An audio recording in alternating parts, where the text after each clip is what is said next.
Good evening and welcome to a strike special of Quays News from the University of Salford's Peel Park campus. I'm George Ike. Here's what's coming up on today's programme. The fact that we are taking action matters of itself, even if we don't necessarily win what we're asking for.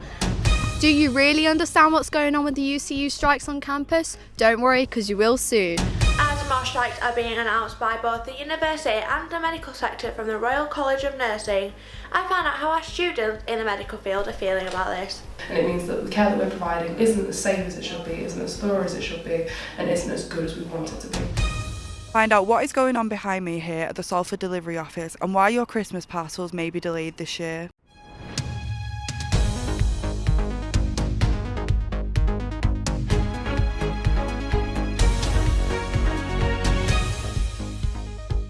In this evening's programme, we'll bring you the picture from right across Salford and Greater Manchester. We'll find out why more and more sectors are heading to the picket line as strikes continue in full flow for members of the University and College Union here at Salford. The UCU say these strikes have seen record levels of staff prepared to walk out of the workplace in a row over pay, conditions and their pensions. Today is winter graduation here at Maxwell Hall, with hundreds of students and their families turning out to celebrate. But academics and support staff alike don't quite feel like celebrating. Well, now let's cross to Harry and Natalia, who are looking at the wider impact of these strikes across the county at the University of Manchester and Manchester Metropolitan University. Thank you, George. Staff here at Manchester Metropolitan University are well underway with their third day of strikes, with less strikers than normal after buses have come to pick up members of staff to take them to London for the negotiations. Members of the University and Colleges Union are striking for better pay, better pensions and better working conditions after their pensions have been cut by up to 25%. After last month's vote of yes to industrial action, staff and students are worried about the disruption to the students' education. I spoke to one Metropolitan University student about her thoughts. I think they should strike to get fair pay, or I think they can do what they want. I think it's fair. Even though it's causing disruption to your education, do you still think that it's necessary? Yes, it is a little bit annoying, obviously, but I support people striking for better circumstances. Iona's thoughts have been echoed a lot here today, with one striker saying that the disruption to students' education is just a drop in the ocean compared to what they're fighting for, and that this strike is a necessary evil. Chloe Field, National Union of Students Vice President for Higher Education, said, "Students stand in solidarity with university staff going on strike. We have always been clear that staff working conditions are student learning conditions, and for more than a decade, both have come under attack from a sector that puts profits above education. All this comes at a time where people are deciding to heat their homes or feed their children." I've spoke to staff, members of the public and students here at Manchester Metropolitan University to find out what they think. They are striking for the good. Obviously the teachers want to be heard, this is their way to get heard. I know it may cause disruptions, but by causing disruptions then they're going to obviously probably have complaints from students, it'll go to higher ups, it will get listened to. They need to be listened to. They do a hard job here at MMU especially, so I feel like it is going to be worth something. I think that it is a necessary evil at this point. We hate that it has to cause disruption to people, and it is the only thing that we have left to do. Really, we've tried giving our goodwill, give the benefit of the doubt, but conditions are changing, the sector's deteriorating, and learning conditions are working conditions, and we can't keep working the way that we are. Higher education needs saving from what's happening to it at the moment. So it's not for me, myself, I'm quite at the end of my career really. It's for younger academics. So I've seen like pay degradation, work conditions degradation, qualities degradation since I've been in the sector myself. And I'm very angry about it because it's not necessary. Students do not get a good education at university if they've got overworked staff. Staff that are tired, find it, the workload that we have do not match at all the time it takes for us to prepare our work, to mark, and that's one of the reasons why so many the mandate for strike action was huge nationally, and also in our university it was huge, and there's a reason for that. Natalia is at the University of Manchester to see what students and staff there think of these strikes. Some of the University of Manchester staff are currently striking alongside the University and College Union for the continuing battle over the pensions, pay and working conditions. For the first time in forever, the members of the UCU voted yes to the industrial actions last month over a tax on both pay, working conditions as well as pensions. Joe Grady, UCU's General Secretary, stated that staff are burnt out, but they are fighting back and they will bring the whole sector to a standstill. Well, it's affecting me in many different ways. First of all, I'm in this job obviously not for the money, obviously. I'm in this job because I love it. I love researching, I love teaching. I really love teaching. So it affects me. I would love to teach today. I would prefer to teach today, right? But then on the other hand, so it does affect me. Yeah, I'm a little bit angry. Like, why do they do that to me, right? And they present it as like my choice. Oh, you should teach. No, it's not my choice. It's your choice. You don't sit down. You don't discuss in good faith. I would love to teach. So it affects me this way. So I feel bad for the students, but I have to do it because that's how it works. That's unfortunately in this country the only way it works. There's no other way of bringing employers to the table, apparently. The union demanded to end insecure contracts such as zero-hour contracts and temporary contracts. In response to the cost of living crisis, they are calling out for a pay rise after the 3% increase. UCU wants employers to reverse the pension cuts imposed in 2022. Well, I hope that the university side or the employer side sits down with the union. The union is ready to talk. It hasn't increased in real terms for a long time, actually gone down, but now with the cost of living crisis, it's obviously becoming quite acute. So for some people it's really difficult, they don't know whether they can stay in their house and so on. So we need solutions. Students, it's obviously very difficult, right? They are told to be customers, to pay thousands and thousands of pounds and to expect a certain service in return. We need to be better paid and treated better and therefore support the strike. And we obviously try to communicate about that as well as we can to make it clear to the students that strike unfortunately works via disruption, but they are not the target. Right?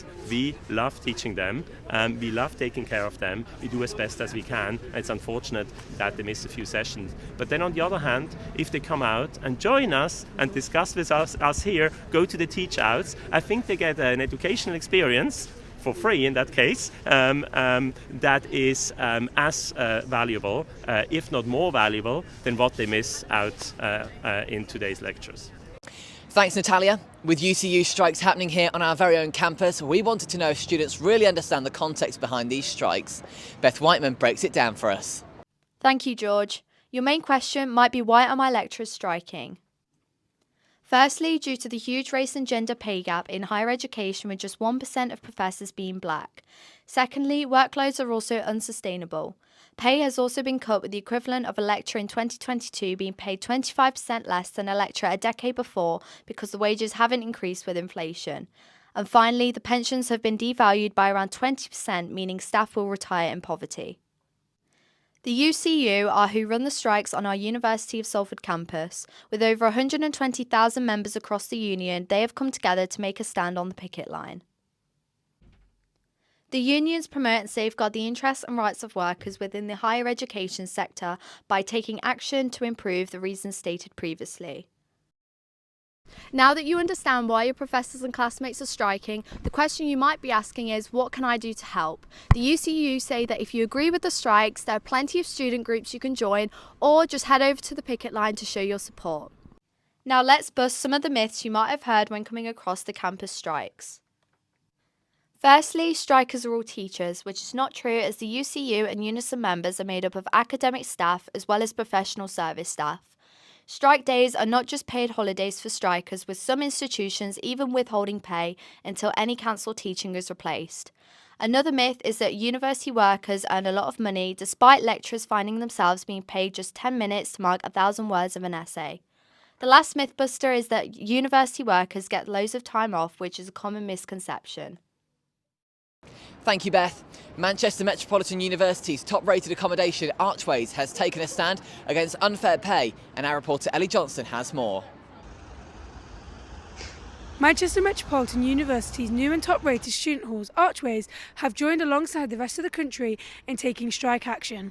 When I asked if they wanted an interview, they said they didn't feel comfortable being on camera. However, they did provide me with some information. They say it is in union with the UCU, as well as providing better pay for lower earning employees. as well as supporting the rest of the strike action to help get some movement. The first strike took place on Thursday, with many more to be expected. However, they only left students with 2 days' notice and a short email stating that they will be left in the hands of security and no help from them. I couldn't print off work for my uni assignment because I couldn't use the printer and I didn't know how to, and the reception staff weren't able to show me how to use it because they weren't there. My shower was blocked and I tried to call maintenance, but because of the strike they couldn't come and unblock it. Ellie Johnstone, Quays News. Thank you, Ellie. Royal Mail workers continue their strikes across the nation as they warn the end of Royal Mail as we know it. We sent our reporter Maisie to the Salford delivery office to find out more. Communication Workers Union members of Royal Mail's workforce have started a fresh 48-hour strike here at Salford's delivery office. Today is the third day workers have walked out in November, with 6 more dates planned in December, which will certainly have an impact on those Christmas parcels. Customers are urged to send their items as early as possible to avoid disruption.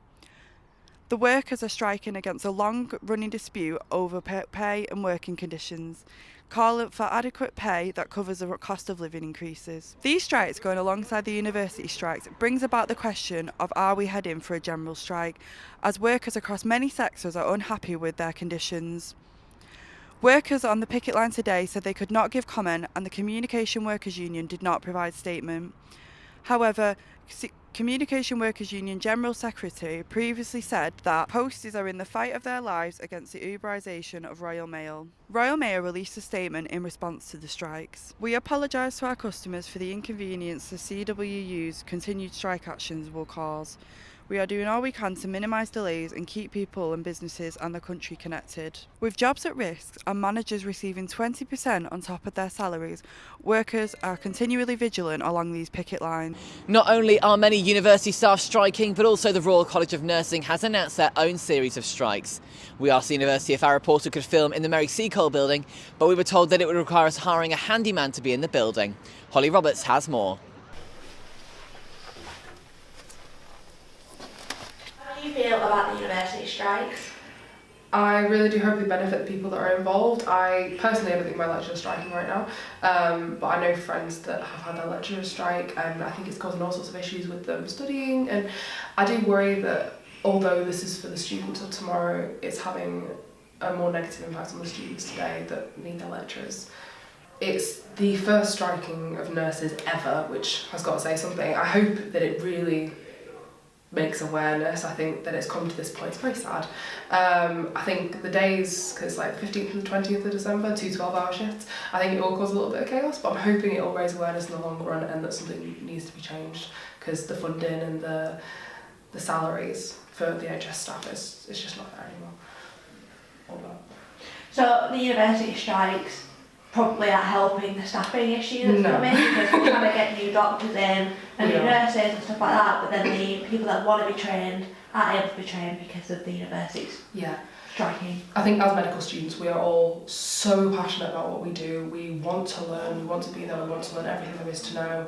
We read medical books in our spare time. We're a sad group of people, but I think denying us those lessons and denying us the chance of working and... Okay, so how do you think the university professors and lecturers going on strike are going to have a knock-on effect for other industries? So, especially doing a medical degree like I am, I'm worried that something's going to slip under the radar, that we'll miss something, that one day I'll be faced with something that I wasn't prepared for, because maybe a lesson was skipped or missed out and wasn't meant to be. I want to provide good care at a fair salary, and I think we all do, and that's why they're striking, and I support that. Well, now let's join our reporter Isabella Norrison, who's finding out more about the train strikes coming up between now and the new year. The National Union of Rail has recently announced a total of 8 days of striking, where travelling by train will not be available for the public. This is due to workers unhappy with their job security and pay. The train strikes will affect numerous people this Christmas, from people going to work to students travelling home. Take the trains everywhere, like especially if I'm going into Manchester, because obviously there's no parking. Into Manchester it's always like trains and trains and trains, and I've got a couple of exams that fall after I've broken up but just before Christmas, and I know there's strikes around my exam days, so I'm going to have to like find alternative like ways to get to uni. Yeah, that's going to affect me a lot because it's hard to find alternative ways, and like also making sure I get here on time because my exam's at 9 a.m. and obviously that's rush hour, so train's like the fastest way. So obviously it's going to be hard just finding transport home. If I drove in, I don't think it would affect me as much, but obviously because I don't drive, the only thing I've got is trains, and obviously taxis are like really expensive because I don't live in Salford, I live in a different city, so getting to here it's about £40. Well, I'm going back to university as a full-time mature student, and I travel on a Monday and a Wednesday, and it's getting close to exam time. So if I can't get there via the train, I have to get 3 buses. I go via Bury to get 3 buses, which takes 2 hours. So I can get there. It is just an inconvenience. As long as they just give us the dates in advance, which they do tend to, but if they do that, then I can sort of rearrange my journey. I don't want to be stood there waiting and no one's told me and there's no trains up here. It just means I won't go that day. Right. It's a lot easier to say, well, we'll not go, because I usually meet some of my ex-work colleagues on the run up to Christmas, so we just make sure we don't go on days when they're on strike. The strikes in December are on the 13th, the 14th, 16th and the 17th, and in January they're on the 3rd, the 4th, the 5th and the 7th. Quays News, Isabella Norrison. With today being the end of Men's Mental Health Awareness Month, our reporter Johnny takes a look at why this month is so important and why strike action in universities can also cause some students to miss out on the pastoral support they might need. Here in Greater Manchester, suicide rates, especially in men, are on an upwards trend. Combined with university strikes, this can cause some university students to lose their pastoral care they may need. Adele Owen, the Suicide Prevention Programme Manager for Greater Manchester, believes pastoral care is vital for university students who may be struggling with their mental health. I know there's that worry when you're worrying about passing your exams, then you're worrying about, well, what's going to happen now? I'm about to graduate, and what does the future hold? And trying to get a job or appropriate work experience. It's really hard. She also told me how high the suicide rates are in our region. We lose over 200 people a year to suicide, and if you're thinking with a business head on, which sadly some people do, each suicide we're told costs the British economy £1.7 million, and I think they count a lot into that when they're working that out.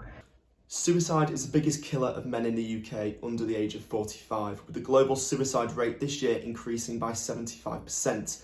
But closer to home, here in Greater Manchester, NHS figures show that over 200 men so far this year have taken their own life. That's an average. Zoe Wilson, a college lecturer from Manchester, sat down with me to tell me what our education system is doing to help prevent self-harm and suicide in school-aged children, and what trends are we seeing in male suicide rates as a whole. And recently it's just come out that there has been, not just within the UK, worldwide, there has been a 75% increase in male suicides, and that's looking at the age range between 45 and 60. So I know that is an older age range, but we can see that statistic now is it's featuring in different age categories. So are there any methods of prevention that are introduced in schools and colleges around Greater Manchester, in particular your own? And is there anything taught to help remove the stigma around young men in our education system talking about their mental self-harm and suicide? If a child, if they state that they're feeling this way, it's nice for you to be able to sit and listen, because that's what they want at the end of the day, to feel like they're not alone. Obviously then we've got safeguarding measures in place that deal with self-harm, suicidal thoughts. As we approach the end of Men's Mental Health Awareness Month and look towards Christmas and the New Year, concerns shared by the NHS and teachers could mean that more needs to be done to help reduce our region's suicide rate to get from 200 to 0. Johnny Kenwright, Quays News, Manchester.